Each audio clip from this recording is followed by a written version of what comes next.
Бисмиллахир-рахманир-рахим. Мейірімді рахымды Алланың атымен бастаймын. Пайғамбарымызға салауат пен сәлемдер болсын.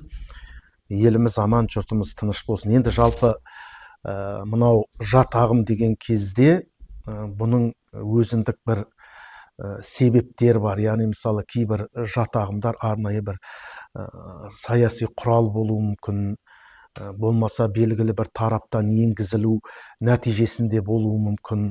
Бірақ та мынау жастарымызды біз осы пікірден, қате ойдан арылу үшін алдымен біз оқуға шақырамыз. Өзі Құранның алғашқы аятында «Иқра бисми раббикаллази халақ» садақаллахул азим, оқы жаратқан Раббыңның атымен дейді. Осы оқуға байланысты, ілімге байланысты, ғылымға байланысты Құранда көптеген аяттар келген, пайғамбарымыздың хадистері келген. Міне, сондықтан да біз осы жат ағымнан бірден бір құтылудың жолы, одан сақтанудың жолы бұл ілім, ғылым, оқу. Құдайға шүкір, қазір Қазақстан мұсылмандар діни басқармасына қарасты медреселеріміз бар, университетіміз бар, жергілікті жерде мешіттер бар. Сол мешіттердің жанында арнайы дәріс беретін жаңағы курстарымыз бар. Міне осы курстар арқылы онлайн дәрістер бар. Онлайн сабақтар алу арқылы біз осы жат ағымнан сақтана аламыз.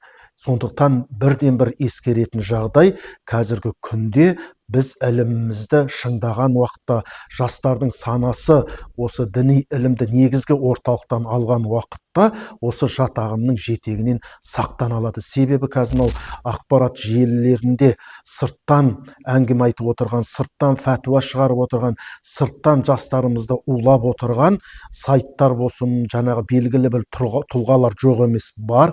Алайда енді буыны әлі қатпаған жастарымыздың, болмаса жаңағыдай үлкен жастағы аға буын ағаларымыздың да сол адамдарды тыңдау арқылы жат ағымға түсіп кетіп жатыр. Сондықтан да бұл жат ағымның алдын алудың бірден бір кепілі, бірден бір жолы бұл өзіміздегі елімізге танымал, елімізде рұқсат етілген ұстаздардан сабақ алу арқылы, дәріс алу арқылы, онлайн жиындарға қатысу арқылы, жергілікті мешіттерімізде белгіленген дәрістерге қатысу арқылы не істеуге болады? Сақтануға болады.